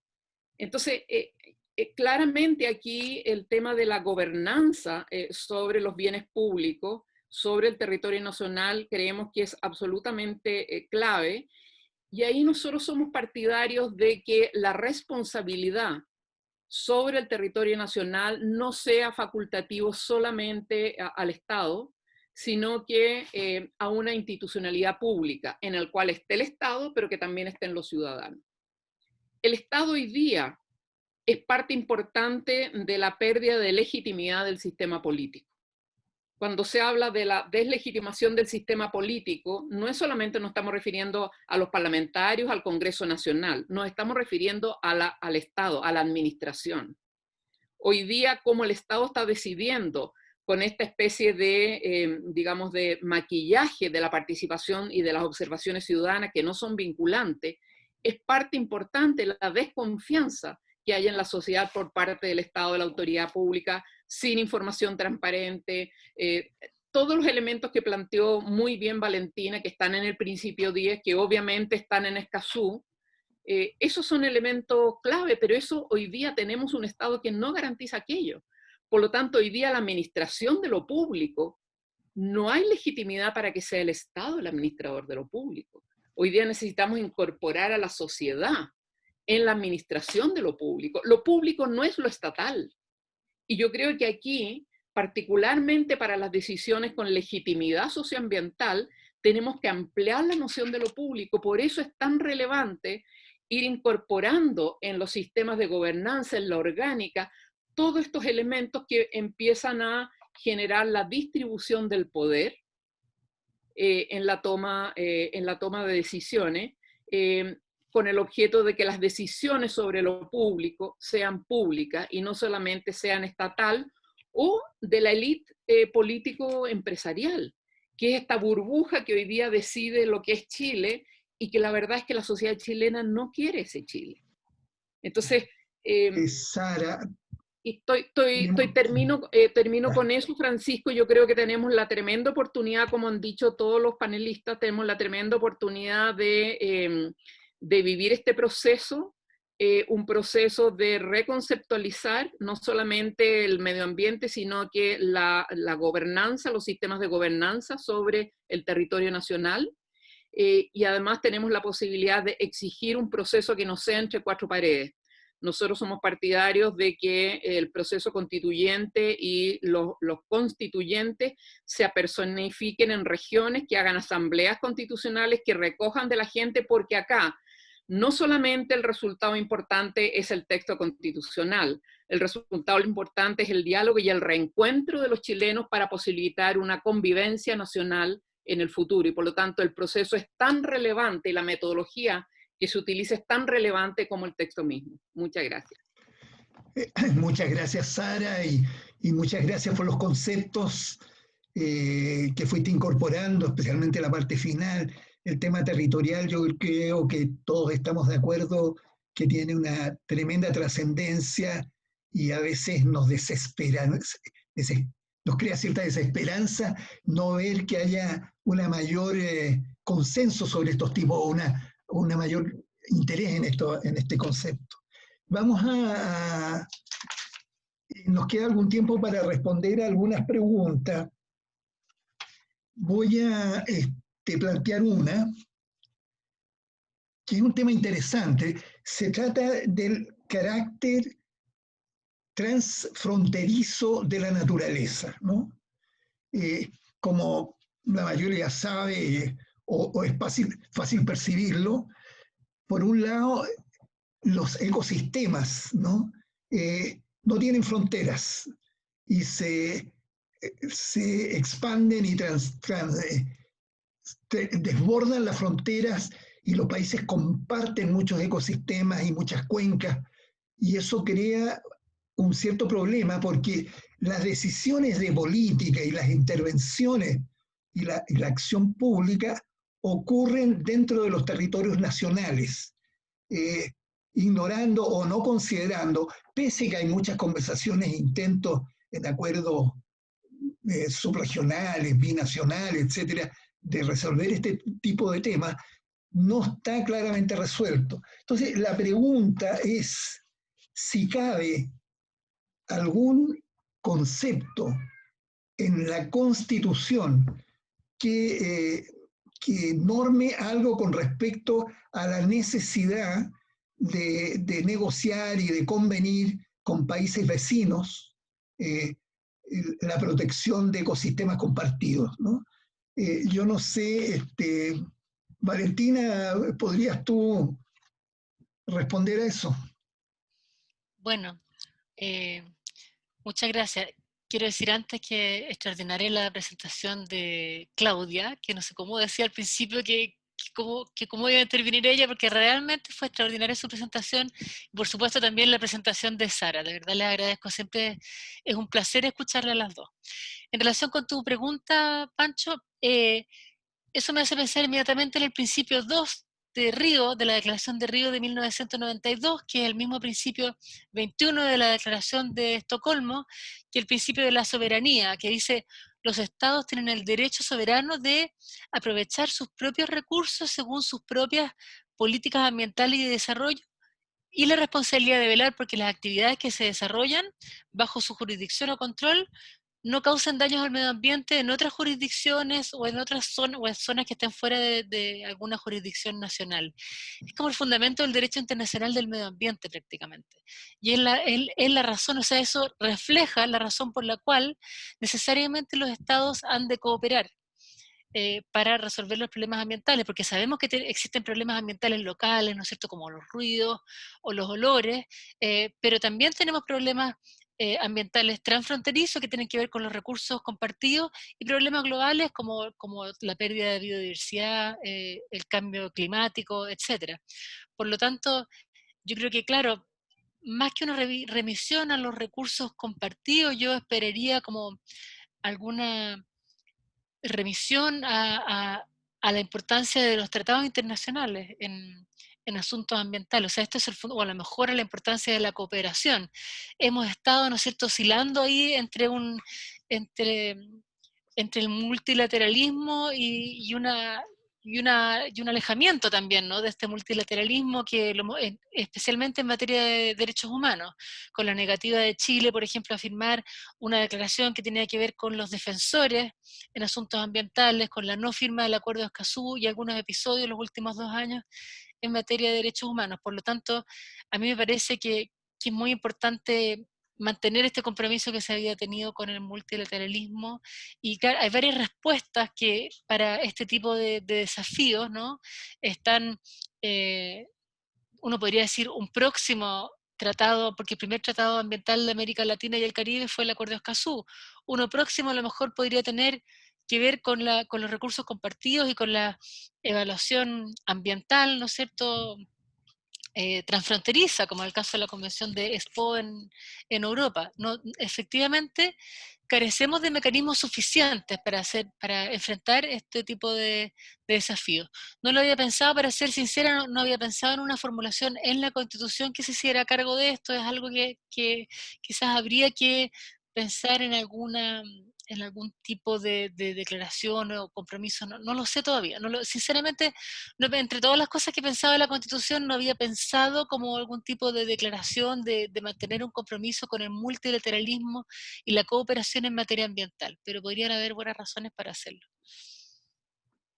Gracias, gracias Valentina. Otra pregunta compleja, porque es un tema que está en la discusión hoy en día, ¿no? Es el tema del agua. La pregunta se plantea cómo modificar el marco legal sobre la gestión de los recursos hídricos y de qué modo la Constitución puede intervenir en esto, o dejar sentadas las líneas estructurales, los conceptos estructurales, para poder luego modificar todo el aparato institucional en lo que fuese necesario, o unificar o crear una agencia del agua, o en esa línea. Claudia, que dice que de ambiente no sabe nada, pero que sabe mucho, me imagino que te habrá tocado el tema del agua en alguna de tus debates. ¿Podrías ayudarnos ahí?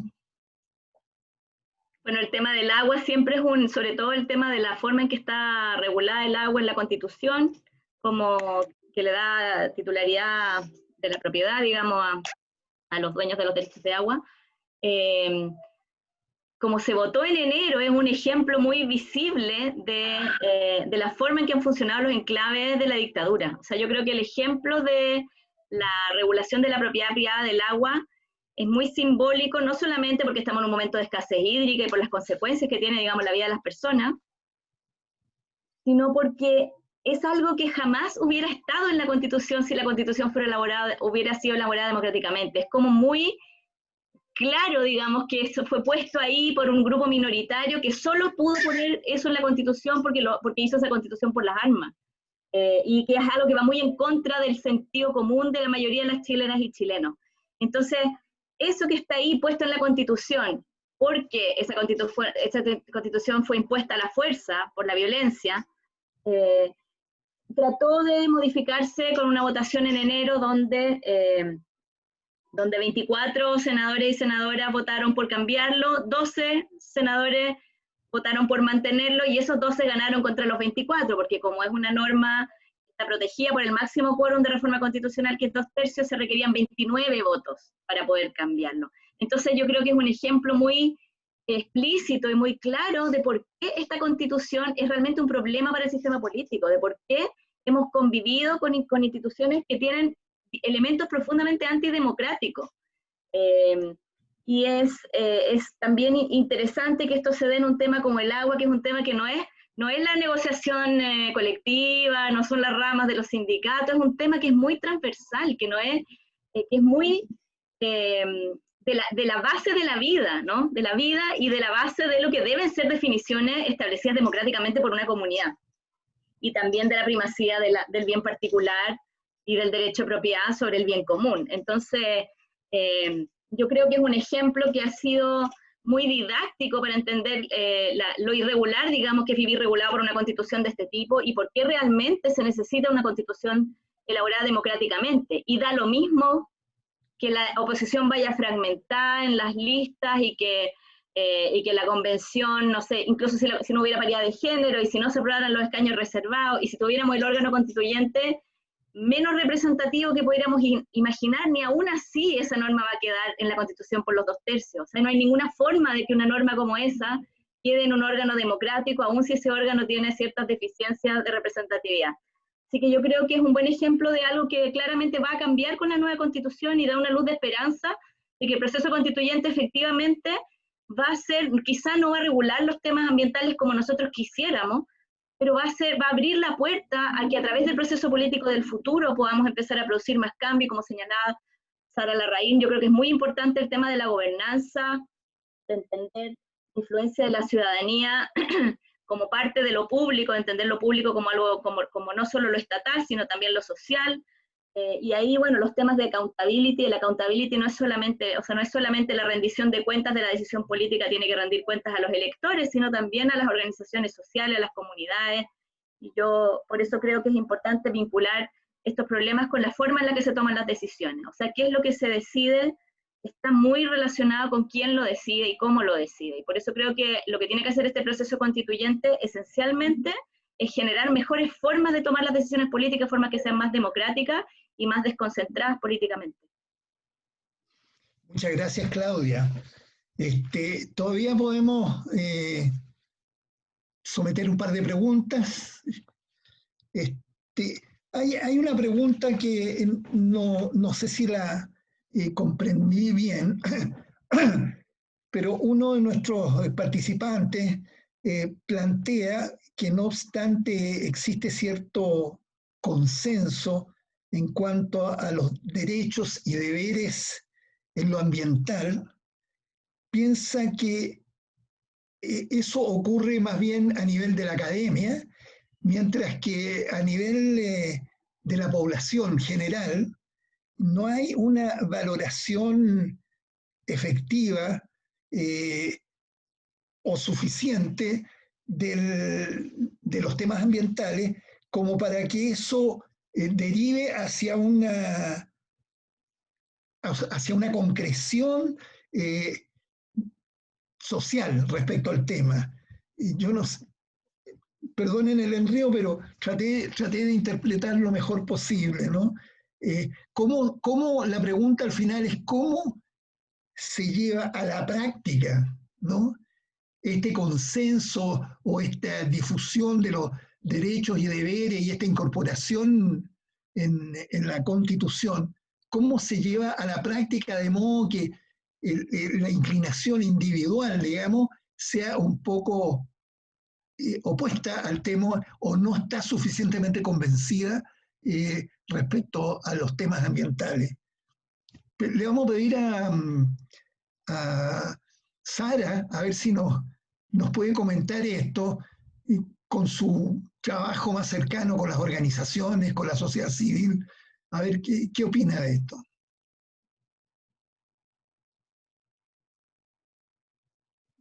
A lo mejor Sara se retiró. No, estoy acá. Mira, yo creo que la Claudia podría responder bastante mejor particularmente con las últimas consultas que han habido, el proceso constituyente de las consultas del año 2016 en el informe final. La verdad es que la ciudadanía, las comunidades en los territorios, no son necesariamente académicos, no son la élite, viven más cerca del territorio, no están intermediados por la infraestructura del sistema urbano, sino que perciben mucho más claramente la escasez del agua, perciben mucho más claramente una situación de una contaminación. Lo que hemos visto, por ejemplo, lo que ocurre en las zonas de sacrificio, que es donde están concentradas las termoeléctricas, pero también el tema de la leña en la zona sur, o el caso de la agroindustria como los cerdos en Freirina. La verdad es que la gente entiende que tiene que ver con la subsistencia. Y en ese sentido, claro, si nosotros empezamos a hablar con un lenguaje absolutamente académico, puede que la gente no entienda a qué nos referimos, pero cuando la gente ve su territorio, puede que no le llame medio ambiente, pero ve su territorio y tú le hablas de agua, de tierra, de bosques, de humedad, del clima, de la lluvia, de las precipitaciones, la gente sabe claramente. Ahora, las organizaciones y los ciudadanos urbanos están mucho más lejos de los impactos ambientales directos, con excepción de los que viven en ciudades contaminadas, porque hay una intermediación en el cual, de una u otra forma, la inversión pública en Santiago, con el tema de agua potable o con el tema del transporte con el metro, hay una especie de intermediación por la inversión pública que ha privilegiado los servicios de los ciudadanos urbanos, y particularmente en las cabezas regionales y obviamente muy por lejos Santiago. Entonces ahí la gente no tiene escasez de agua. Pero cuando tú ves, qué sé yo, en cualquier villorrio rural o incluso en la ciudad de Copiapó, donde, bueno, resulta que la minera Candelaria, si hay escasez de agua, no restringía sus faenas mineras para dar 1 litro más a la ciudad de Copiapó, y tú tenías racionamiento de los colegios, el parvulario, la junta de vecinos, el mall. O sea, en el fondo hay una desnudez mayor de una infraestructura que hace que los problemas ambientales se vivan muy directamente en relación a las necesidades básicas. Entonces, hoy día cuando tú hablas con el mundo campesino, hoy día cuando tú hablas incluso con barrios, juntas de vecinos, mujeres que ven con el tema del agua, que ven con el tema de la energía, la basura, la falta de árboles, o sea, hay una noción bastante clara, y particularmente la ciudadanía organizada. Nosotros participamos y, bueno, estuvimos muy cercanos en el proceso anterior, constituyente de los famosos talleres, de los cabildos, y la verdad es, como decía la Claudia, dentro de los 3 primeros lugares de las prioridades ciudadanas en esa época, el año 2016, ya estaban 2 eran temas ambientales, y las prioridades eran defender el medio ambiente y la naturaleza, eran prioridades de todo el país. Entonces es como muy relevante, y cuando tú ves además las encuestas, hoy día permanentemente los temas vinculados a la calidad ambiental, al agua, a la contaminación atmosférica, son tremendamente importantes. Ahora, en la correlación política, entre los problemas sociales, AFP, todos los temas de gobernanza y todo lo demás, claramente, en ese momento, los actores políticos institucionalizados están menos, digamos, presionados por el tema ambiental. El Congreso Nacional avanzó mucho, porque cuando vuelve a los territorios se encuentra con el tema y tiene que tener respuesta. Pero en general la élite, la dirigencia política, que no tiene representación territorial, probablemente le va a costar o va a haber que meter una pelea ahí, pero ya nos encargaremos de instalar carpas afuera del lugar donde se estén haciendo las discusiones, o a través de redes sociales ya nos encargaremos de que esté el tema. pero el que está en un territorio, el que representa un territorio, claramente hoy día no puede sacarle el cuerpo al tema ambiental. Gracias. Y vamos con una, yo creo que última pregunta. Es frente a esta unanimidad de los liderazgos políticos en el país, de que hay que crecer y crecer y crecer, ¿no? La aspiración al crecimiento infinito. Eso se contradice con la protección de la naturaleza, o no es este un argumento suficiente como para que las industrias extractivistas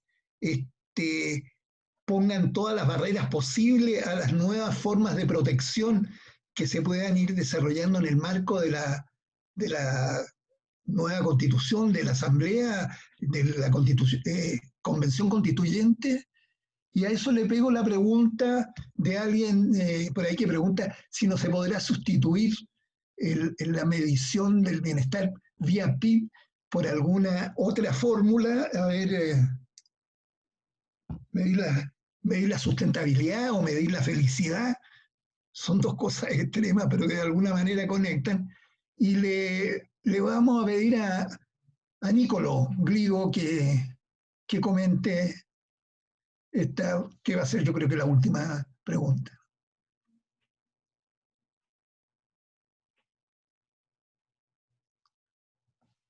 Niccolò. No lo veo.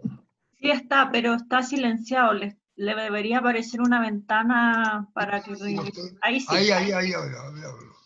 Bueno, eso, a ver, la pregunta es bastante compleja, pero eso tiene que ver con las formas de medir, ¿no?, que tenemos en este momento.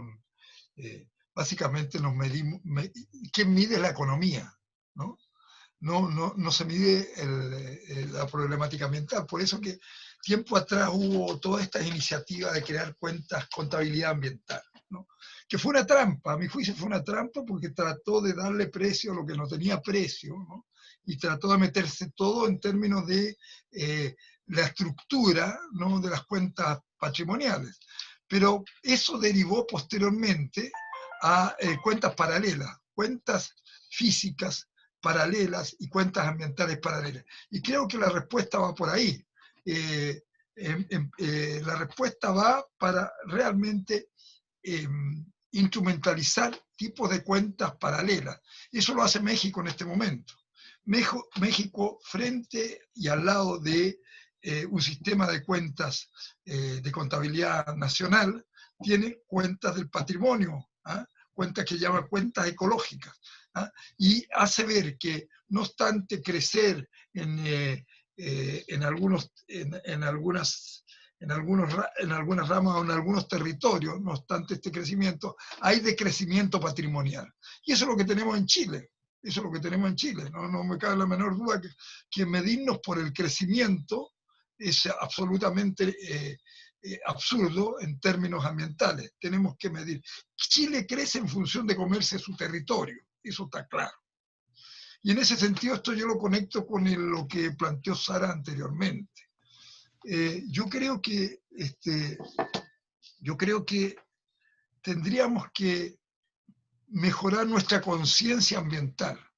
Yo creo que nosotros hemos pasado a una conciencia muy difusa a una conciencia crítica, pero esa conciencia crítica poco a poco se ha tecnocratizado. Creo que predomina en el país una conciencia tecnocrática. Esta conciencia tecnocrática es producto, no me cabe la menor duda, que es producto de los intentos para manipular el tema ambiental. Entonces, ¿qué significa esto? Que esta conciencia tecnocrática nos muestra el medio ambiente en función de una serie de parámetros que no lo maneja la gente. ¿Qué es lo que tenemos que hacer nosotros? Volver a la conciencia crítica. Y volver a la conciencia crítica es crear conciencia entonces de que no crecemos en este país desde el punto de vista ambiental, sino que decrecemos. Este tema da para mucho, yo creo que da para ampliarlo en función de las cuentas patrimoniales, etcétera, etcétera, en función de los esfuerzos que hay para meterse en temas más complejos del buen vivir. Pero yo creo que tendríamos que tratar de hacer un esfuerzo de evitar esta conciencia tecnocrática que hemos creado. Y esta conciencia tecnocrática dice relación también el día de mañana con lo que vamos a tener que hacer en la Constitución. Tenemos que cambiar todo nuestro lenguaje. Este lenguaje ya está manipulado, ¿no? Y vemos que tenemos que cambiarlo y tenemos que redefinirlo. En la definición constitucional, en la de términos, yo creo que hay que tener mucho cuidado porque ahí se pueden meter muchas trampas contrarias al medio ambiente. Y Valentina, y respecto a la primera parte de la pregunta, ¿qué opinas tú en la necesidad que se plantea unánimemente de crecer? Crecer como se mide por el Producto Bruto, ¿no? ¿Cómo va a afectar eso los intentos de una mayor protección de la naturaleza a nivel constitucional?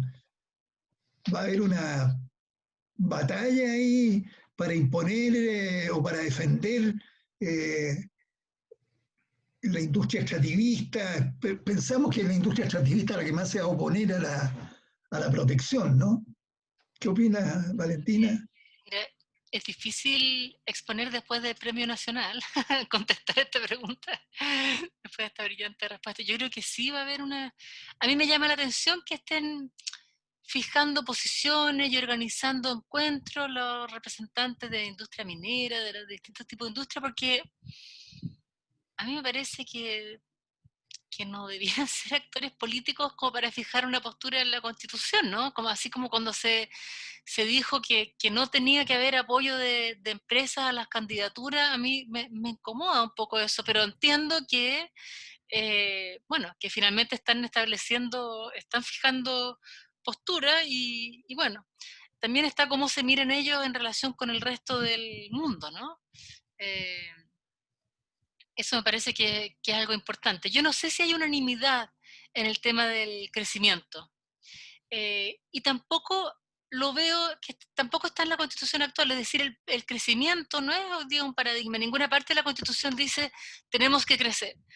Eso yo creo que se define en el juego entre los distintos deberes, en el hecho de que tengamos un sistema de Estado subsidiario, que como explicaba Claudia, si bien no dice en Chile hay un Estado subsidiario, está de alguna forma establecida en el juego entre los distintos derechos y libertades. Por lo tanto, yo creo que es ahí donde eso se regula. Y no me cabe duda que toda la industria está atenta a esta discusión. Pero yo sí creo que es que hay casi unanimidad de los partidos políticos de que hay que crecer, ¿no? Yo creo que la Greta Thunberg es la líder del no crecimiento y bueno, hay varios movimientos europeos, ¿no? Que están en el crecimiento cero. Bueno, la verdad es que Herman Daly hace muchos años ya planteó lo del crecimiento cero, ¿no? Porque es muy importante lo que plantea Nicolo en eso, de que el crecimiento, crecemos por un lado y decrecemos por el otro, si es que entendemos que también nos estamos comiendo nuestros recursos, nuestro medio ambiente. Es muy interesante. Perdón, yo quiero agregar algo. Está claro, absolutamente claro, y en el libro de la tragedia ambiental de América Latina lo decimos. Nosotros no tenemos nada que ver con lo que piensen los suecos, los franceses, etcétera, etcétera. Ellos tienen un tipo de desarrollar la economía diferente a los países de América Latina, pero los países de América Latina basan su crecimiento, basan su desarrollo exclusivamente o casi exclusivamente sus recursos naturales. Por lo tanto, en un sistema insustentable, ¿qué es lo que está pasando con estos sistemas insustentables? Nos estamos comiendo nuestra base de desarrollo. Por lo tanto, no debemos crecer en la modalidad que estamos haciendo. Y eso es muy difícil meterlo en la Constitución. ¿Por qué? Porque toda etapa de transformación tiene costos ecológicos y todo tiene entropía. Por más que hablen de esa idiotez de Yo siempre digo que es de la economía circular. Ese sencillamente es otra trampa más, ¿no? Otra trampa más donde no debemos caer. No, cualquier transformación tiene un costo, y eso tiene entropía, ¿no? Entonces lo que tenemos que hacer es minimizar la entropía y hacer un costo que sea de alguna manera recuperable. Tenemos que diferenciar claramente lo que es la sustentabilidad ecológica a lo que es la sustentabilidad ambiental, que nos da tiempo, nos da horizonte, etcétera, etcétera. Y eso tampoco se ha hecho. Es decir, meterse en este tema ambiental no es fácil, es mucho más complejo de lo que nosotros realmente creemos. No podemos meternos con una venda ciega, tenemos que meternos con mucho conocimiento de lo que es este país. Por eso que crecer en los términos que estamos haciendo la OIO es suicida, es absolutamente suicida. Lo que tenemos que hacer es crecer en otra modalidad, redistribuir, crecer, etcétera, etcétera. Con otro indicador, quieres decir tú. Porque crecer de cualquier manera... Otra forma, claro, de crecimiento, sí. Otra forma de crecimiento. ¿Y qué, Claudia y Sara, podrían decir algunas palabras finales para cerrar? Bueno, yo solamente reiterar quizá que creo que la clave está en la participación social y en que la nueva Constitución establezca reglas más abiertas a la ciudadanía para poder, por ejemplo, hacer propuestas de regulaciones. También espero que en el mecanismo de debate de la Constitución eso esté presente. Ojalá que en los mecanismos de participación, digamos, de la Convención Constitucional haya participación lo más incidente posible, haya sistemas ojalá regulados de rendición de cuentas de los miembros de la Convención a las comunidades que los eligieron, porque la representación de la Convención va a ser principalmente de base territorial, igual que la Cámara de Diputados, con ese sistema de distrito.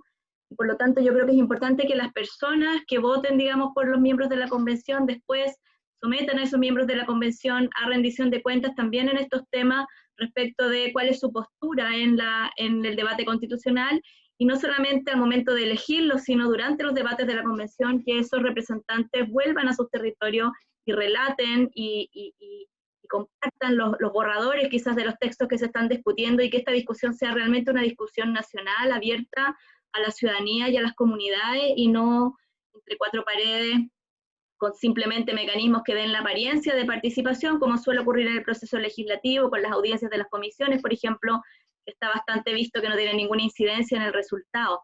Ha habido procesos constituyentes, el proceso de Sudáfrica fue muy intenso en deliberación pública, pero esa participación no fue incidente, y yo creo que en Chile la expectativa es más alta que esa. En Sudáfrica, en general, sí legitimó la convención el hecho de que hubieran procesos de discusión fuera de la convención, que hubiera alfabetización del tema constitucional, pero la verdad es que yo creo que en Chile, y sobre todo después de la experiencia con los ELA en el proceso de Bachelet, donde estuvo claramente por carriles separados la deliberación pública del proyecto de ley que finalmente se hizo efectivamente entre cuatro paredes, que nadie lo conoció y que se envió la última semana de gobierno de la presidenta Bachelet. Yo creo que es importante que no haya ese nivel de disociación. Sabemos que hay mecanismos de participación electoral con el plebiscito del 25 de octubre que ya ocurrió, con la elección de los convencionales y con el plebiscito de salida, pero esos mecanismos no son suficientes. Tiene que haber una forma establecida de control ciudadano de la deliberación constitucional, y ojalá una participación muy activa en todos estos debates. Y ahí también creo que nosotros, las universidades, los académicos y las académicas, podemos cumplir un rol en ayudar a hacer conocidos estos temas, a contarle a la gente las cosas que se están viendo en la convención, cuáles son las distintas miradas que existen, tratar de difundir la experiencia comparada, qué ha pasado en otros países que han hecho constituciones recientemente sobre estos temas, qué cosas han salido mal y qué cosas han salido bien, y creo que en ese sentido la Universidad de Chile está cumpliendo un rol importante, ha asumido, digamos, esa tarea. Todos los que estamos aquí estamos, digamos, un poco en esa misión, y hay que complementarla con vinculación bien intensa con la gente que tiene más penetración territorial, que conoce la realidad local, con las organizaciones sociales, con dirigentes, y yo creo que nosotros, los académicos y la sociedad civil, somos de alguna forma ese mundo que puede ayudar a que esta deliberación vaya mucho más allá de las paredes de la convención, que por lo visto parece que va a sesionar en el ex Congreso. Bueno, y Sara.